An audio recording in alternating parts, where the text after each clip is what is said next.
today we will do another board problem, past paper question of AS levels, and it is paper 9706. 9706. That is the paper code. Paper 23, October, November 20 paper we will do. Okay. It is paper code 23 of the year October, November 20. Paper code 9706. It is appreciated if while seeing you solve it yourself. Okay. So let's go ahead and read the sum. We have to prepare an income statement and we have to prepare a statement of financial position. Let's read the sum and see what it tells you. G Limited has provided a trial balance at 30th September 2020. That means whatever income statement we will prepare, it will be for the year ended 30th September 2020. Okay, no worries. We have to prepare an income statement. We also have to prepare a statement of financial position. When we are talking about limited companies always have their expenses splitted up into three parts. First would be the administration expenses, which would be all the expenses that you do in office. Second would be the distribution cost. Distribution cost would be the expenses that is required for selling and distribution. It would be all the selling expenses, all the bad debts. After you get a gross profit in limited companies, you would add the other income and subtract first these two expenses, the administration expenses. Second expenses that you would subtract is the distribution expenses. When you subtract these two expenses, the profit that you get is profit before operations or profit from operations. Profit from operations before the tax. Then you would subtract all your financial costs. What comes in financial cost is all the expenses that you incur to arrange the finance. That is all the bank expenses, all the interest on bank loan. This comes under finance cost.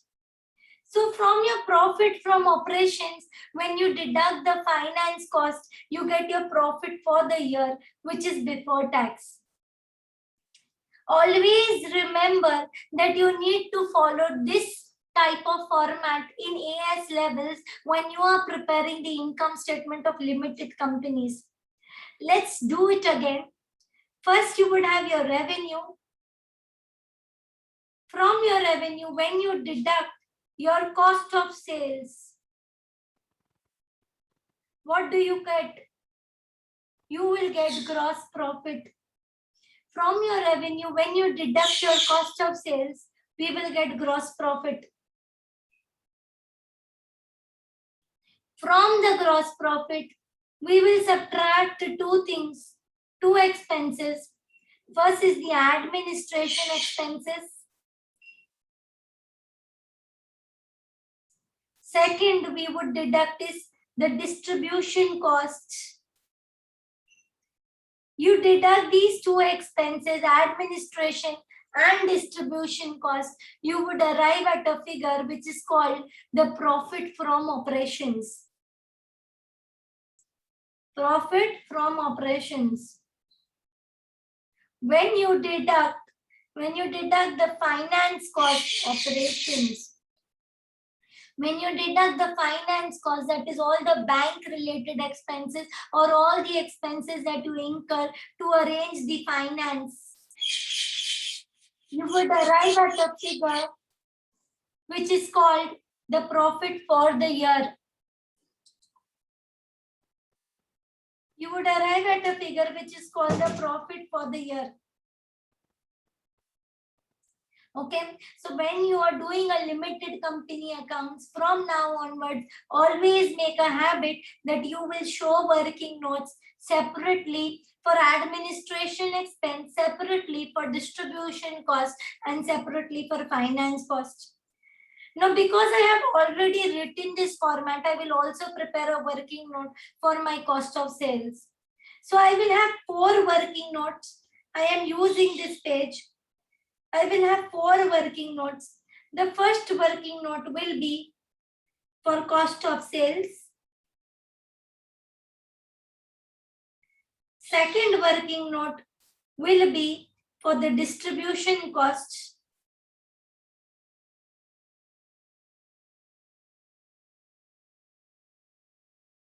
Third working note will be for the administration costs.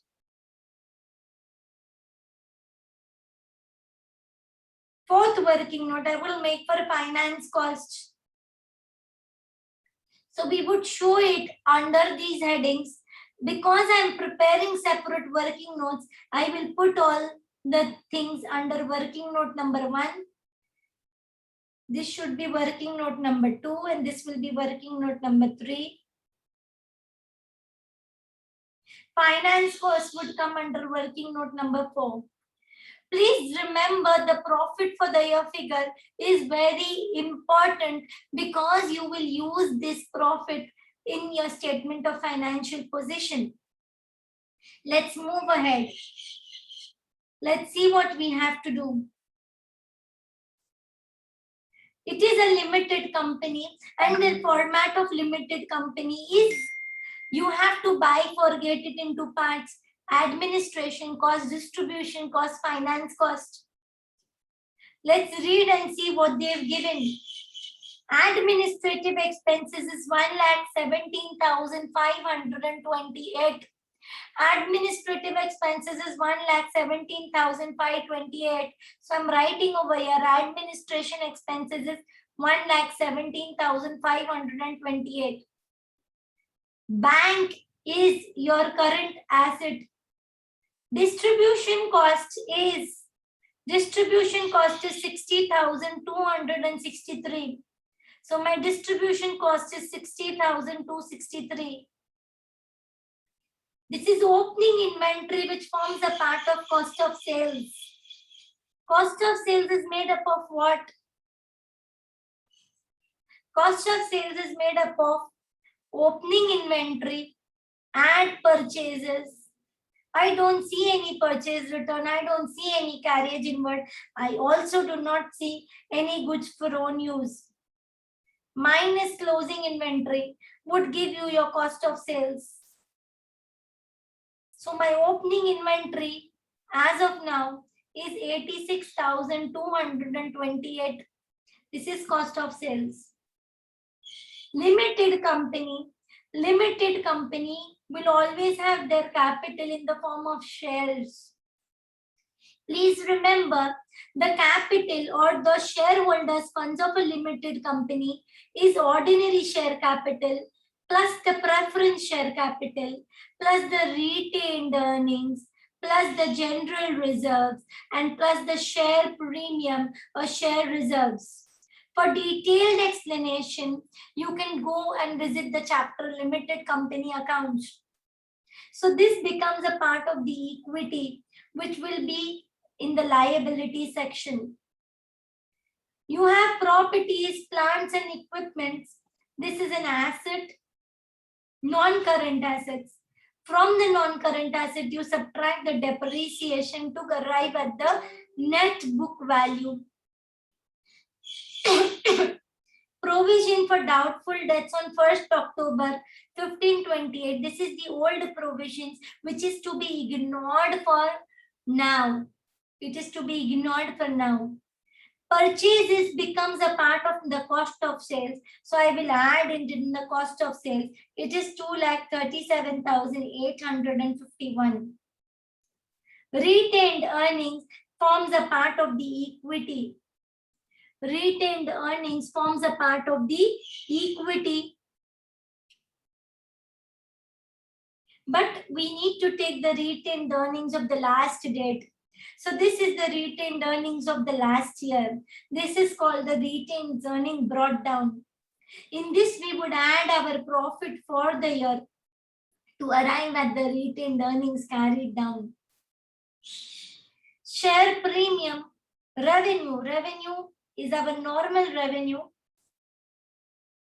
Revenue is always sales minus sales return. Share premiums forms a part of equity, trade payable, current liabilities, trade receivables, current assets. Let's look at the depreciation part.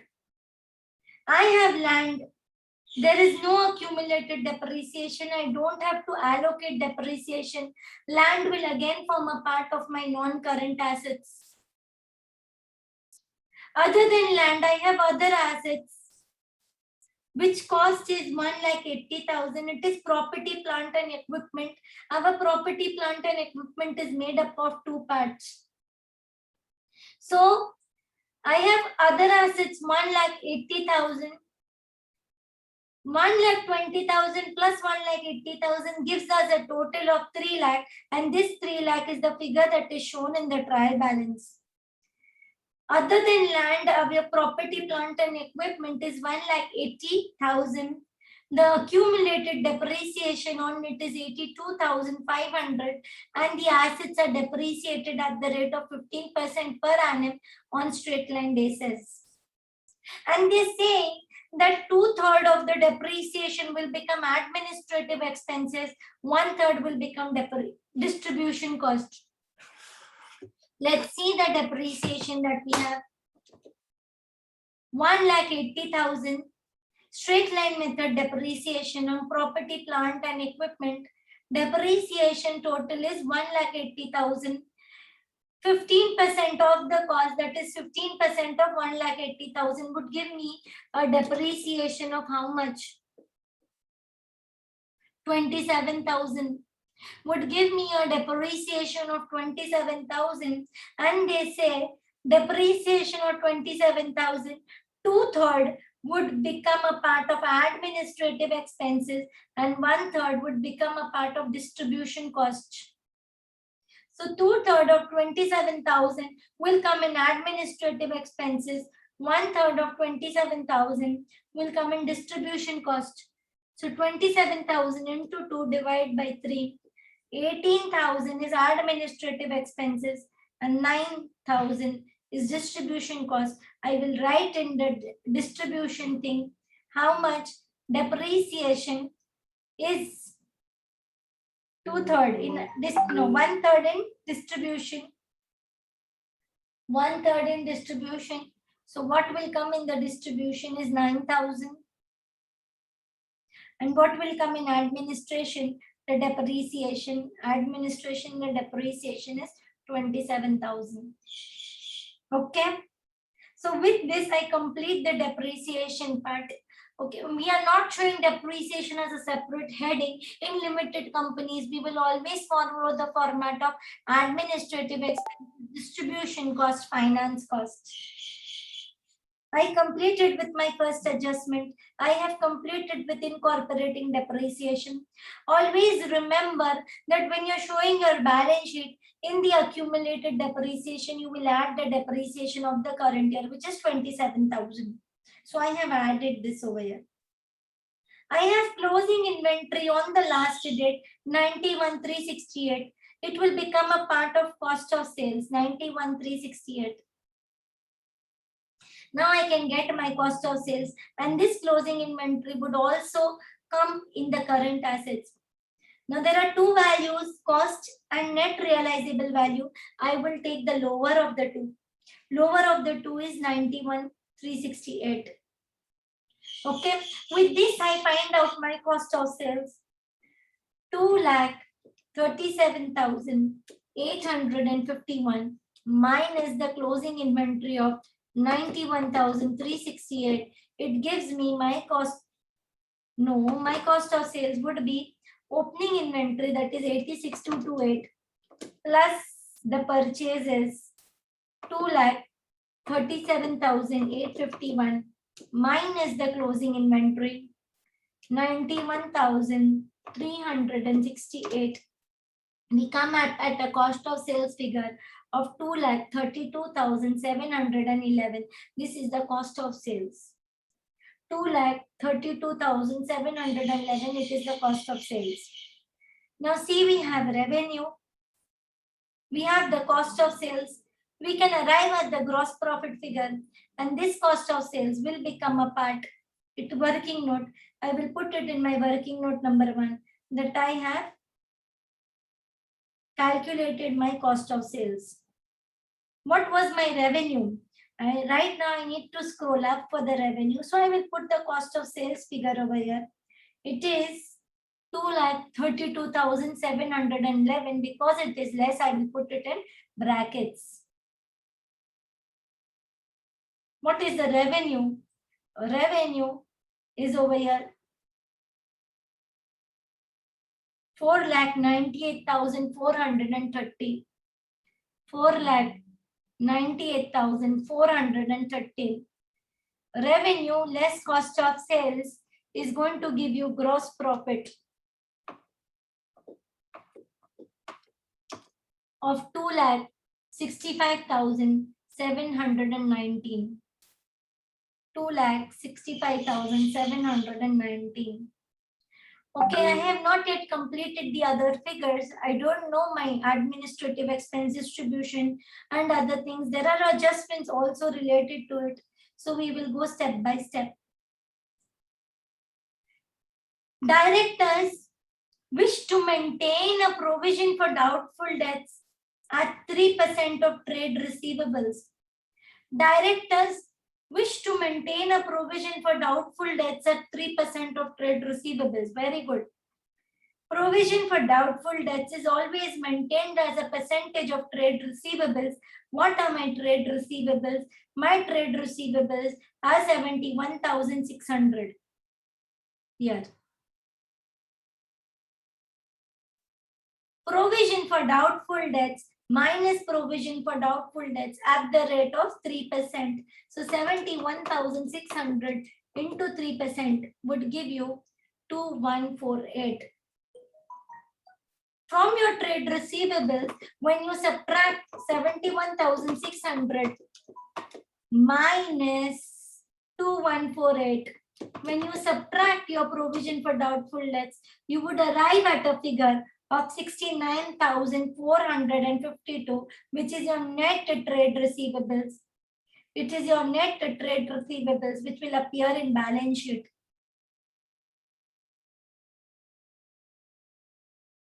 Which will appear in the balance sheet. You can make this also a part of your working note. You can make this also a part of your working note. I'm just pasting it over here. Okay. Now the question is that my provision for doubtful debts that I calculated right now is 2,148. My provision for doubtful debts that I calculated right now is 2,148. I have old provision for doubtful debts 1,528. I have old provisions for doubtful debt is 1,528. That means there is an increase in the provision for doubtful debts. There is an increase in the provision for doubtful debts. And what is the increase in the provision for doubtful debts? Initially, I kept aside 1,528 out of profits. Now I have to create a provision of 2,148. So there is an increase in the provision of doubtful debts of how much? Subtract 2,148 minus 1,528. There is an increase of 620. There is an increase of 620 in the provision for doubtful debts. That means I need to keep aside more 620. I need to keep aside more 620 out of profits. So that means I'm increasing the provision, which is a loss for me. So I need to incorporate this 620 in the income statement. They will tell you where this has to go. So all expenses, they've told you over here. all expenses related to doubtful debts are charged to administrative expenses. So 620, the increase in the provision is charged to administrative expenses. So in administrative expenses, I will charge the increase in provision for doubtful debt 620. Remember, the old was ignored and it is compared. Old provisions in the trial balance was ignored and it is compared with the new provisions. If the new provisions is more, that means you have to increase the provision and only the increase or decrease will be incorporated in your income statement. Okay, so we are done with this adjustment. Now they are telling at the end of September 2020, you have accrued administrative expenses of 3850. At the end of September 30th September 2020, you have accrued administrative expenses of 3850. So you have outstanding administrative expenses of 3850. You have outstanding distribution cost. You have outstanding distribution cost of 1460. So you will just add it. Remember, the second effect of all this goes in the balance sheet. Current liability, outstanding expenses. And you have bank interest accrued at 250. Bank interest is finance cost, so this becomes a part of finance cost. There is nothing related to the bank interest over here. That means this is a finance cost and it is accrued. Let's take down all the figure and find the total of administrative expenses. We have prepared a working note for administrative expenses. So here we will write it. What is the total of administrative expenses? It is 1,17,528. Add 27,000. Add 620, that is increase in the provision for doubtful debts. And add your outstanding, that is 3850. So your total of the administrative expenses is coming up to how much? So in your administrative expenses, you just have 2/3 of 27,000 as depreciation. Please remember that. So again, we would do the total of the administrative expenses. It is 1,17,528 plus the 18,000 plus the 620 and plus the 3850. So it is coming up to 139,998. 139,998, and this would go in the administrative expenses 139,998.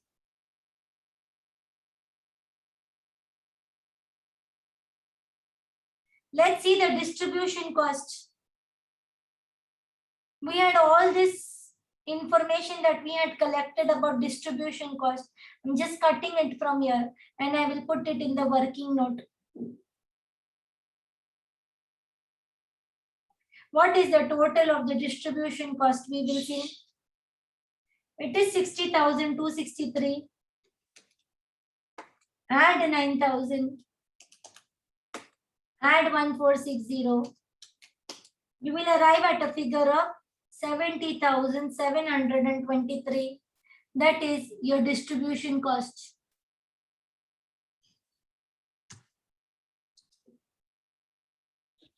Before adding up the distribution cost, I just went through over here. This is the distribution cost is prepaid. It is prepaid. 1460 is prepaid. So this is not outstanding over here. It is prepaid distribution cost. So prepaids are minus. And what is the prepaid distribution cost? It is 1460. Let's find out the total of distribution cost. 60,263. Add 9,000 minus 1460. We come up at a figure of 67,803. So 67,803. Both these figures will be subtracted from the gross profit. So I'll put a bracket over here. Let's add this and find the total of both of this. 139,998. Add 67,803. I will come up at a figure of 2,07,801.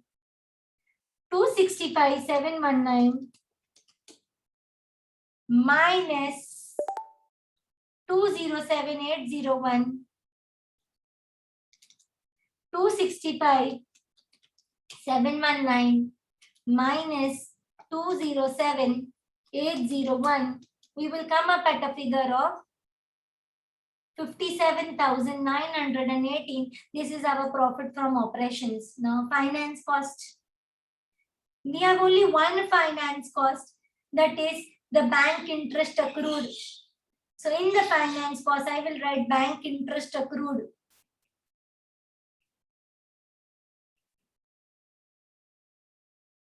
That is 250. I will subtract this from here and I will get the profit from operations. So 57,918 minus the bank interest accrued, that is 250. I get the profit from operations 57,668. With this, I complete my income statement. With this, I complete my income statement. Please remember the profit for the year figure is very important because it is added. Because it is added to the retained earnings. Because it is added to the retained earnings. So over here only, I will see what is my retained earnings. So we have retained earnings brought down. We will have retained earnings brought down. Add profit for the year. We will get the retained earnings carried down.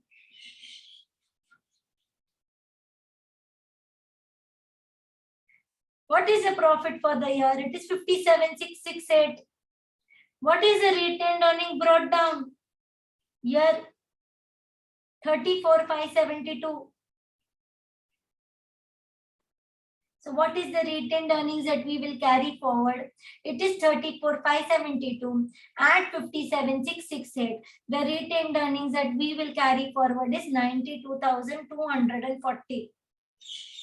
Now, I have to look at the balance sheet, the statement of financial position. We have to prepare a balance sheet. That means we have to prepare a statement of financial position, keeping in mind the figures that we have arrived at.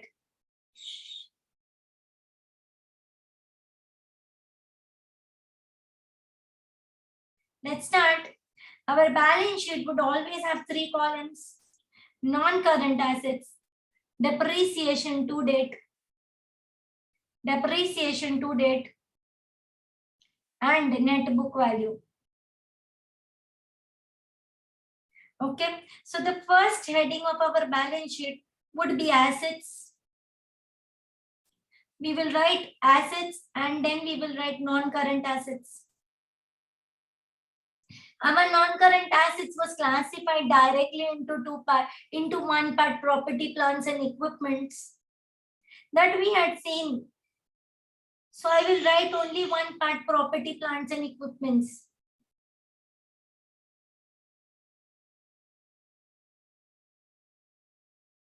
And the next thing we will have in our assets would be our current assets. I do not remember right now the figure of the current assets, but I'm just writing the heading and then we will see the sum. I'm cropping the sum and bringing it down over here so that we have a little bit of clarity.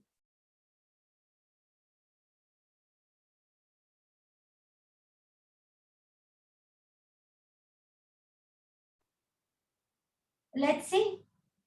What do I need to put? In the property, plant and equipment, I have 3 lakh as the cost of the asset. Now the accumulated depreciation will be 2 things. The old depreciation plus the new depreciation. The new depreciation is 27,000. So 82,500 plus the new depreciation 27,000 gives us the new depreciation to date figure that is coming up to 1,09,500. So the new depreciation figure is 1,09,500. I added these two. So what will be my net book value? My net book value would be 3 lakh minus 1,09,500. I will get the net book value. Come on, let's do it.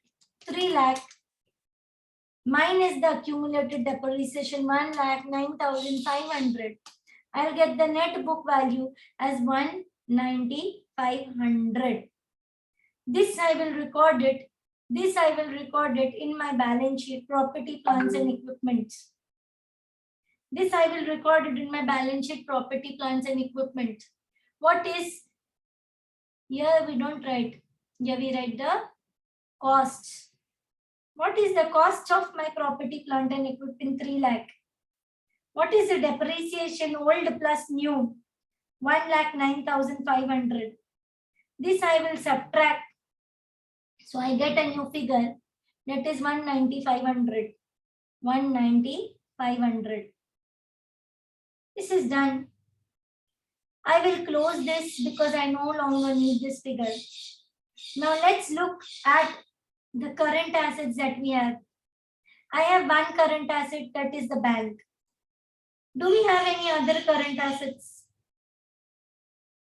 Another current asset is trade receivables. And trade receivables was adjusted with the provisions for doubtful debts. Fine. So I just have two current assets. What are the two current assets? One is bank and one is trade receivables. Trade receivables. And they have used the heading trade receivables, yes. And we will always have other receivables that would include our outstanding income and prepaid expenses. Let's see.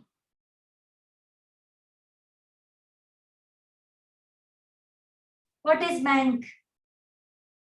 10,316. But when I look over here properly, this is on the credit side. That means it is a bank overdraft. So we will not have bank also. Let's say trade receivables.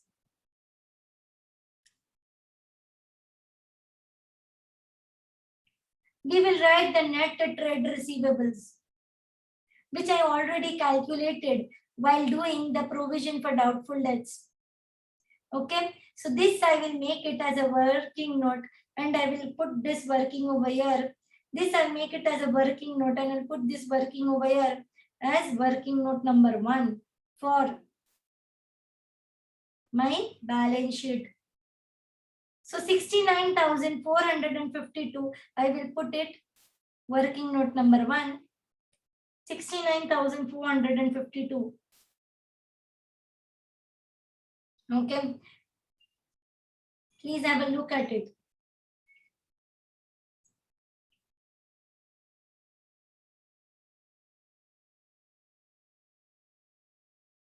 Now other receivables means prepaid expenses and outstanding income. I think we had a prepaid expenses, that is distribution cost prepaid 1460. We had a prepaid expenses as distribution cost prepaid 1460. So I will write this 1460 over here. I will add it. Now since we have two figures, we can take this over here. I will add both of this. 69,452 plus 1,460 gives me a total current assets of 70,912. When I add both of this, I will get my total assets.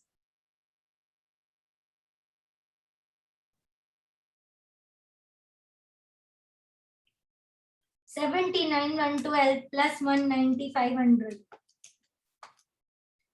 261,412. Add it properly. 190,500.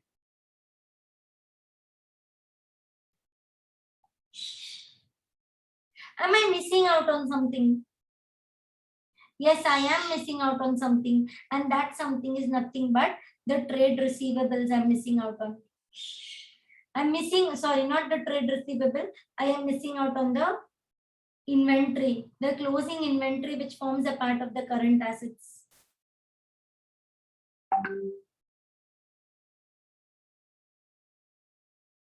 So what is the closing inventory?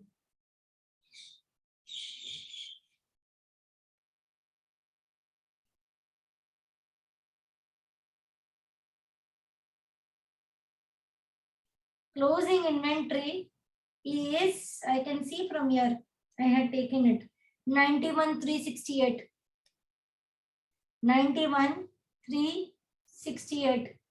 You add the 3, 91,368 plus 69,452 plus 1,460 gives you the total current assets of 162,280. You will add the 2, 162,280 plus 190,500. You will add the 2, you will get a total current asset, total assets of 352,780. This total assets should be equal to your equity and liabilities. So the second heading would be of equity and liabilities.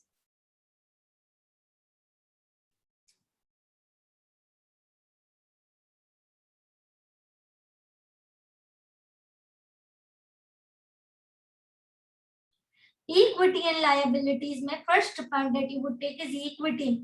Now you know you are in a limited company. You know you are in a limited company, your equity is made up of share capital.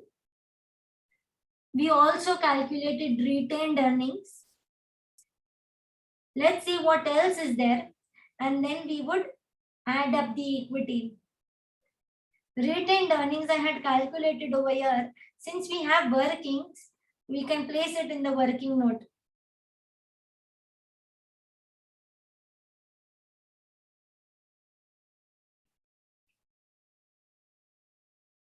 This will become my working note number 2.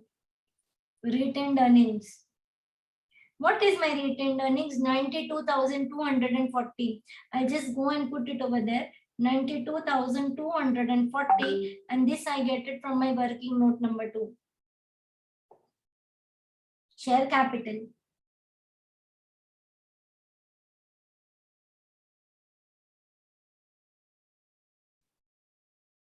Let's see what is equity. Retained earnings incorporated, ordinary share capital incorporated.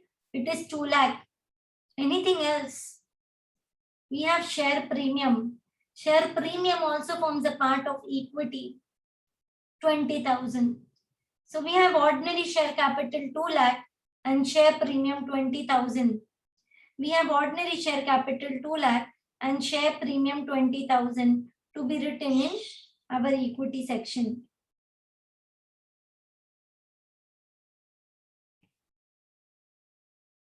Share capital as 2 lakh and share premium as 20,000.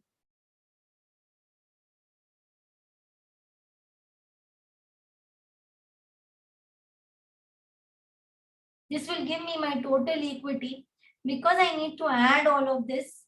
Okay, so I will add all of this.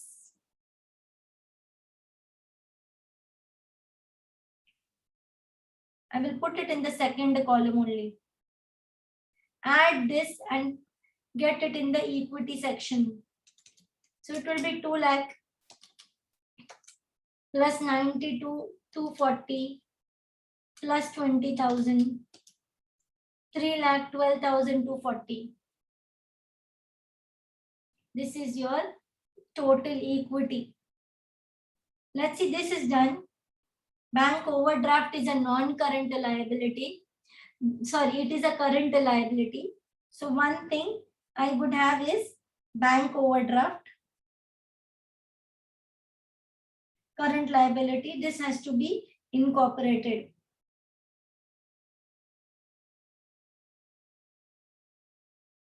What else?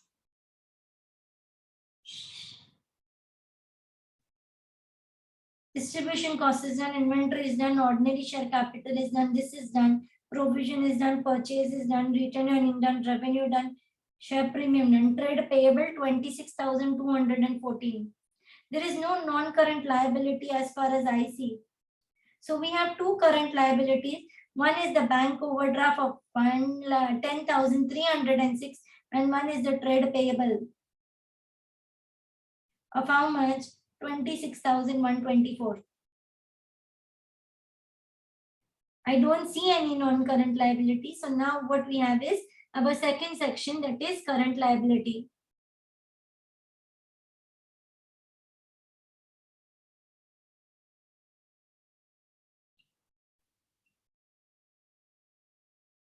One is bank overdraft. Second is trade payables. 10,316, 26,124. And then we would have other payables also, which would have all our outstanding expenses. What are our outstanding expenses? Here, administrative expenses accrued.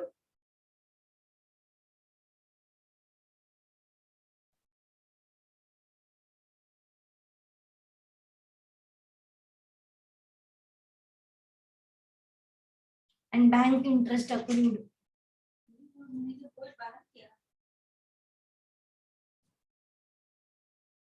3,850 is the administrative expenses accrued and 250 is the bank interest accrued. Total of this gives you 4,100. This is your other payables.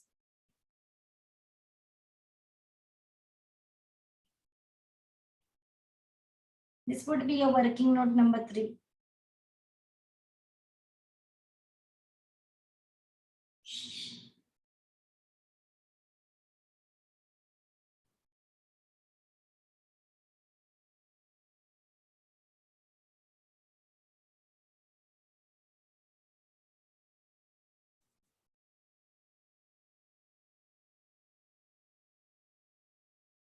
Add all of this, you will get the total of your current liabilities. 10,316. Add 26,124. Add 4,100. Your total current liabilities is 40,540. You will add the total equity and total current liabilities. What you will get is your total liabilities. And the total assets should be equal to total liabilities. So 3,12,240. Add 40,540. You're going to get a figure of 352,780. Total assets is equal to total liabilities. That means your balance sheet is agreeing. So let's continue. The next part of this question is that we need to show the difference between ordinary shares and preference shares. Okay. Two difference we need to show between ordinary shares and preference shares. So ordinary dividend or ordinary shares get variable dividends, whereas the preference shares, they get a fixed rate of dividend. Ordinary shareholders, they are entitled to vote in the company's AGM, whereas the preference shareholders are not entitled to vote in the AGM. Okay, so we need two differences between ordinary shares and preference shares. You need to write the two differences between ordinary shares and preference shares. Any other valid points that you have learned, you can use it. Okay, come on. Next, tell me, what is a capital reserve? And give one use of a capital reserve. So what is a capital reserve? See, whenever you make a profit out of an activity which is not for profit, which is not your normal activity, which is not your trading activity, and you make a profit out of such activity, that profit is transferred to a special account, which is called a capital reserve account. Supposingly, you sell an asset. Selling a non-current asset is not a normal trading activity. It is not a normal trading activity. So anything which is not a normal trading activity and you want profits because of that activity, it is transferred to a special account which is called a capital reserve account. And the profit that you make from an activity which is not a trading activity, such profits are called capital profits. So capital reserves are created from capital profits and not trading profits. Please write it along. Capital reserves are created from capital profits and not trading profits. Give one use of capital reserve. One use of capital reserve is that it is used to give bonus shares, or it is used for special purposes. Because this profit is not out of normal trading activities, it is out of some special activity. So the profits will also be used for special purpose. It will be used for special purpose, and the special purpose, one example I could give, you will give bonus shares. Example would be issue of bonus shares. You will give your shareholders a number of shares free of cost. So capital reserves can be used to give bonus shares. It is used only for special purpose because the profit that you earn is out of special activity, not the trading activity. Okay. Now here we'll proceed the next part of the question, which is a 7-mark question. The directors are planning a major expansion. They want to expand the business and they wish to raise $1 lakh. They're considering 3 options. First option is issue 6% debentures repayable in 2029. That is, they want to issue non-current liability. Second option, make a right issue of 1 ordinary shares for every 2 ordinary shares held. That means those people who has ordinary shares, every shareholder who has 2 ordinary shares will be given an option to purchase 1 ordinary share at $1 each. Okay, can we see what is the actual face value of our share capital? What is the actual face value of our share capital? It is 1 each. Probably the market value of the shares is higher and they are trying to raise this money from the existing shareholders by making a right issue wherein they give an option to the existing shareholders. They give an option to the existing shareholders to buy 1 shares for every 2 held. So suppose if I have 20,000 shares, I can buy how much? I can buy 20,000 into 1 upon 2 shares. That is, I can buy 10,000 shares at $1. Right issue is only given to existing shareholders. It is never given to new shareholders. Or there is another option to raise this $1 lakh is you make a new issue at a premium of $1.10 per share. That means a new issue will be at 1.10. 1 being the face value and premium being the extra amount that you are going to ask the shareholders to pay. So advise the directors what option they should take. Whenever you have such things where you need to give advice and 7 marks, so whatever decision or whatever advice you have to give, you need to use points favoring that decision or the pros and cons of that point. Suppose if you give the advice that they should issue debentures, then you should give drawbacks of these. Suppose if they issue debentures, that is loan. Okay, the drawback of it is that it has to be repaid. It will lead to loss in interest. It will reduce profits. We will have to give security. However, it will have no control, no effect on the control because it is a loan. So this does not seem to be a good option. He can either do a right issue or he can do a new issue. In both cases, the share capital will increase. But if the right issue is done, that means the existing shareholders are going to buy the shares. So it will not dilute ownership and it will be permanent capital. It would raise money and ordinary shareholders, nothing, dividends are discrepancy, that means it is variable.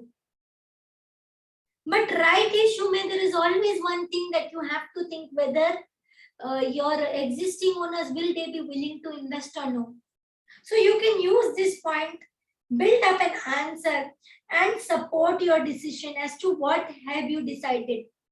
Giving a decision 1 mark and other points, whatever validated points as a pro and con of your decision will give you 1 mark.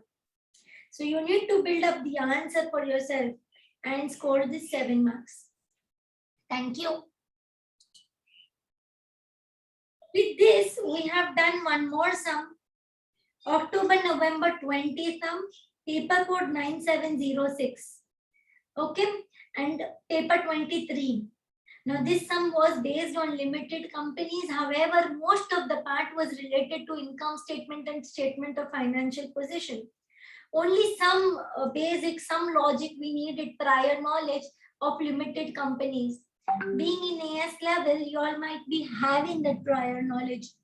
However, when you all see the videos of limited company, all these small points will definitely be covered in detail. This is 9706, October-November 20, past paper question. The next question that we would be dealing with is May-June 20 paper question, AS level question 9706 paper code, but paper 23. Okay, so I would want you to try this question for yourself.